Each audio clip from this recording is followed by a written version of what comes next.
Hello dear students, welcome back to my channel physics SPC. Gravitation का एक question. Dependence of intensity of gravitational field E vector of earth with distance R from the centre of earth is correctly represented by चार choice करके।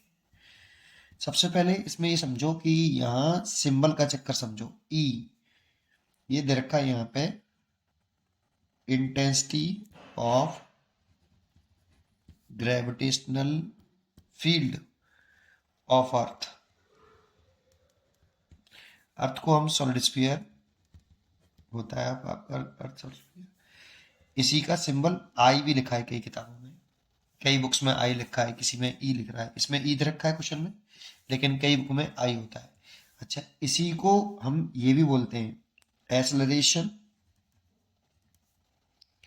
Acceleration due to gravity of earth, और इसका symbol हम जी vector बना ले सकते हैं। ये एक ही बात है बेटा, अर्थ के लिए,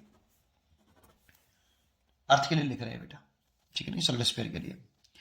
ये सिंबल एक ही है, तीनों में से किसी का भी ग्राफ आता है एक ही बात होती है। नंबर वन, फॉर्मूले भी एक ही होते हैं, सेम होते हैं बिल्कुल। तो पहले हम एक इनसाइड, एक सरफेस और एक आउटसाइड, वेक्टर फॉर्म में भी बताऊंगा, पहले मैग्नीट्यूड में बताऊंगा, ठीक है, फिर वेक्टर फॉर्म में बताऊंगा, क्योंकि यहाँ पे वेक्टर फॉर्म में ग्राफ बनाया है। तो सबसे पहले हम बात करते हैं आउटसाइड की। उसमें डिस्टेंस सेंटर से दे रखी है, सेंटर ऑफ अर्थ। तो जैसे मैं अगर एक यहां एक अर्थ बना लूं, ये अर्थ है, अर्थ सॉलिड स्फीयर होता है, और इसकी ये रेडियस मान लेता हूं कि ये रेडियस आर है। अर्थ के सरफेस से एच हाइट पर, सरफेस से एच हाइट पर, ये सरफेस से हाइट है आपकी, एक पॉइंट है, ये आउटसाइड हो गया पॉइंट ए। हाइट तो सरफेस से बेटा, ठीक है, लेकिन सेंटर से कितनी डिस्टेंस पर है ये डिस्टेंस सेंटर से है बेटा, स्मॉल आर। सेंटर से डिस्टेंस लेनी थी, स्मॉल आर हमेशा सेंटर से लेना है, सेंटर ऑफ अर्थ से, सेंटर ऑफ अर्थ से ले लिया, इसका मास कैपिटल है। इस जगह पर एक्सेलरेशन ड्यू टू ग्रेविटी, तो अर्थ के सरफेस पर तो acceleration due to gravity G मान ली मैंने, इस सरफेस पर लेट कर ली। तो इस जगह पे कितनी होगी outside, small R is greater than capital R. अगर स्मॉल आर देखें तो यहाँ पे आर प्लस एच होगा, ठीक है। तो इस जगह पे जो एक्सेलरेशन ड्यू टू ग्रेविटी होती है जी एच हाइट पर, जी एच ये होती है G M by small R square. Centre से है डिस्टेंस स्मॉल आर, और चाहो तो आप इसे ऐसे भी लिख सकते हो G M by R plus H का होल स्क्वायर, और इसे ऐसे भी लिख देते हैं, जी एम को कन्वर्ट करके ये G M by R square होता है अर्थ के सरफेस पर। यहाँ से जी एम को कन्वर्ट करके लिख देते हैं ऐसे कि G one plus H by R का होल स्क्वायर। लेकिन मेरे काम का भी इस समय ये है, ये वाला, यहाँ पे जो एक्सेलरेशन जो ग्रेविटी एच हाइट पर है, ये तो कांस्टेंट टर्म है, इसका डिस्टेंस के साथ इनवर्स रिलेशन है। If R increase and G decrease, और इफ जब आर इंक्रीज करते करते इन्फिनिटी कर दें, तब जी जो होता है इनफाइनाइट पे जाके ये जीरो होता है, इन्फिनिटी पे जाके जीरो होता है, ठीक है। तो एक बात तो हमें पता होना चाहिए। अच्छा, जी का क्या लिख रहे हो सर, ये तो हम इलेक्ट्रिक फील्ड का लिखते हैं, तो इलेक्ट्रिक फील्ड का वैल्यू भी यही है बेटा, अभी मैग्नीट्यूड में बताया मैंने। अब इसे वेक्टर फॉर्म में बात करें, अगर हम ये इंटेंसिटी ऑफ इलेक्ट्रिक फील्ड कह रहा हूँ, इंटेंसिटी ऑफ ग्रेविटेशनल फील्ड का भी फॉर्मूला यही होता है, सेम ही होते हैं बेटा ये, है ना। तो इंटेंसिटी ऑफ ग्रेविटेशनल फील्ड का यही फॉर्मूला होता है। अच्छा, अब बात कर रहे हैं इसको वेक्टर फॉर्म में कैसे लिखें। तो देखो, अगर मैं वेक्टर फॉर्म में लिखना चाहूं तो यहां समझाता हूं इसको वेक्टर फॉर्म में, या यहीं से बता देता हूं। जी की दरअसल ऐसे होती है बेटा, जी क्या है, इलेक्ट्रिक फील्ड ई की, एक ही बात है, जी एच लिख लो या ई एच लिख लो वेक्टर फॉर्म में। वेक्टर फॉर्म में लिख रहे हैं तो ई एच, ये दरअसल ऐसे होती है ऐसे, और आर की जो दरअसल दिखाएंगे वो सेंटर से अवे होती है हमेशा ऐसे, ये आर की डायरेक्शन है। आर की डायरेक्शन का जो टेल होता है, जिस पॉइंट पर हम gravitational field intensity find out कर रहे होते हैं, उस वाले पॉइंट पे तो आर आर वेक्टर का हेड आता है। आर वेक्टर का हेड हमेशा उस पॉइंट पर आता है जिस पॉइंट पर gravitational field intensity find out कर रहे हैं। और ये जो ग्रेविटेशनल फील्ड इंटेंसिटी की डायरेक्शन होती है वो जिसका ग्रेविटेशनल फील्ड है, तो अर्थ का है, तो अर्थ के सेंटर की तरफ होती है। अब इन दोनों की डायरेक्शन अपोजिट है, देखो आर वेक्टर की और इसकी। तो अगर मैं इसको ऐसे समझाऊं वेक्टर के कंसेप्ट से, इसे वेक्टर फॉर्म में लिखें तो क्या लिखें, ये कैपिटल एम है और ये आर की डायरेक्शन है बेटा, ये आर की डायरेक्शन है और इस वाले पॉइंट पर, और ये इलेक्ट्रिक फील्ड की डायरेक्शन है, ग्रेविटेशनल फील्ड की, सॉरी ये। तो आर वेक्टर की डायरेक्शन में अगर मैंने यूनिट वेक्टर ले लिया आर कैप ऐसे, तो मैं क्या लिख सकता हूं कि R vector is equal to R into R cap. देखो यूनिट वेक्टर का जो फॉर्मूला होता है वो ऐसे लिखते हैं, A vector A into unit vector. जब भी ये लिखें तो यहां पर इसका मैग्नीट्यूड आता है और इसकी डायरेक्शन सेम आती है, डायरेक्शन सेम होती है बेटा इसकी, ये डायरेक्शन सेम होती है। ऐसा यूनिट वेक्टर लिखो जिसकी डायरेक्शन सेम हो। चेक करो, आर कैप जो मैंने माना है इसकी डायरेक्शन और आर वेक्टर की डायरेक्शन सेम है। ये आर वेक्टर की डायरेक्शन ये नहीं है, ये है बेटा आर वेक्टर की डायरेक्शन, ये ई वेक्टर की डायरेक्शन है। ठीक है, तो डायरेक्शन सेम है तो इसीलिए ऐसे लिख सकते हैं।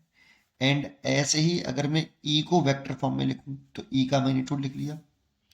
अब देखो आर वेक्टर की डायरेक्शन, आर कैप की डायरेक्शन इसकी डायरेक्शन सेम नहीं है, तो इसकी डायरेक्शन अगर हम नीचे की तरफ करेंगे आर कैप की, तो माइनस का आर कैप लेंगे बेटा, तो माइनस का आर कैप, वेक्टर लिखा मैग्नीट्यूड लिखा। अब इसकी डायरेक्शन इसकी डायरेक्शन सेम है, चेक करो।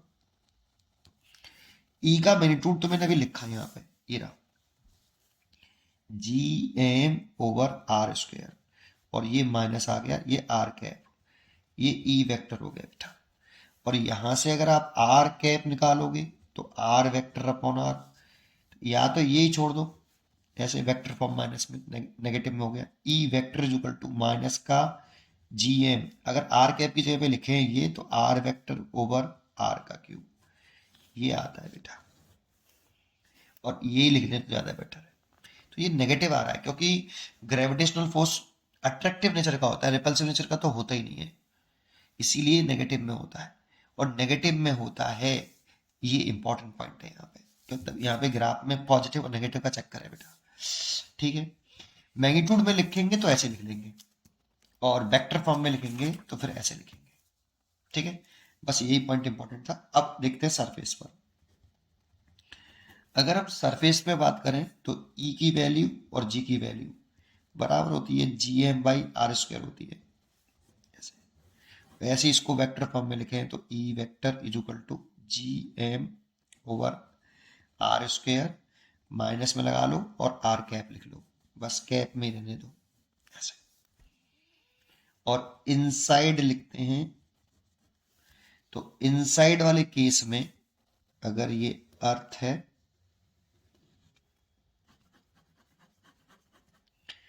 ये इसकी रेडियस है, और इस जगह पे लिखना है सेंटर से डिस्टेंस है स्मॉल आर, तो इनसाइड सरफेस पे स्मॉल आर कैपिटल आर के बराबर हो जाएगा, और सर इनसाइड देखें तो स्मॉल आर कैपिटल आर से छोटा हो गया। तो इस जगह पर कितना ग्रेविटेशनल फील्ड इंटेंसिटी वेक्टर में लिख ले, अभी मैग्नीट्यूड में लिख लेता हूँ। पहले मैग्नीट्यूड में लिखता हूँ, जी की वैल्यू भी इतनी होती है, जी कैपिटल एम ओवर आर का क्यू स्मॉल आर, ये रिलेशन होता है बेटा।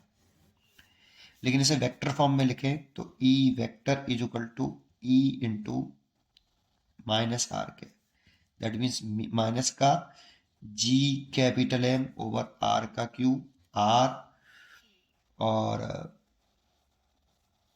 क्या लिखें, आर लिखें, और क्या लिखें आर कैप, ये, और आर कैप की जगह पे ले सकते हैं हम कितना, R vector upon small are.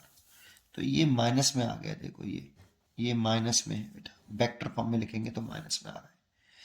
अब इसमें रिलेशन तो जो है माइनस के साथ है बेटा, ऐसे माइनस में है इसीलिए ऐसे है ना, माइनस में है मतलब डायरेक्ट रिलेशन है। और एट सेंटर पे लिखते हैं तो सेंटर पर स्मॉल आर जीरो हो जाएगा और ई जीरो हो जाएगा।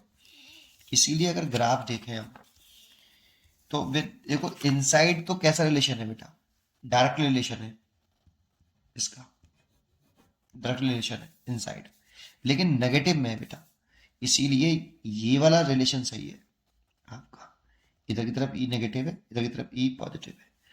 तो इस जगह पे जो ग्रेविटेशनल फील्ड है ई बराबर वेक्टर फॉर्म में लिखते हैं तो माइनस का GM बाई आर का क्यू आर, ये वेक्टर फॉर्म में वाली कंडीशन में माइनस आता है। लेकिन अगर मैग्नीट्यूड में होता तो अगर ये ग्राफ नहीं दे रखा होता तो फिर ये सही होता। ये तो गलत है क्योंकि यहाँ डायरेक्ट रिलेशन है, तो डायरेक्ट रिलेशन तो स्ट्रेट लाइन आएगा ग्राफ, इसमें स्ट्रेट लाइन है, इसमें भी स्ट्रेट लाइन है, लेकिन इसमें तो स्ट्रेट लाइन ही नहीं है। देखो ये कर्व्ड हो गया, तो ये ग्राफ नहीं है, ये भी कर्व्ड हो गया, ये भी ग्राफ नहीं है, इसमें स्ट्रेट लाइन आ रहा है बेटा, इसलिए यही होगा। ये सरफेस वाली वैल्यू हो गई। यहाँ पर जी की जो वैल्यू है वो माइनस के GM बाई आर स्क्वायर है, और ये रेक्टेंगुलर हाइपरबोला हो गया क्योंकि आपका शुरुआत में अगर हम देख रहे थे तो आर बढ़ने पर जी घट रहा था और इन्फिनिटी में जाके जीरो होगा, इसीलिए वो रेक्टेंगुलर हाइपरबोला आएगा। ये आउटसाइड वाला ग्राफ हो गया, G proportional to 1 small R square.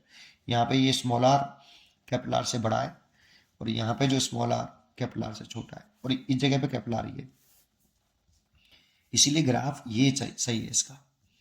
ये मैग्नीट्यूड वाइज सही है बेटा। अगर आपको ये ग्राफ ना दे रखा हो, कई क्वेश्चन ऐसे हैं जिसमें ये ग्राफ नहीं है और बाकी के सारे ग्राफ दे रखे हैं, तो बेस्ट फिर ग्राफ ही होता है।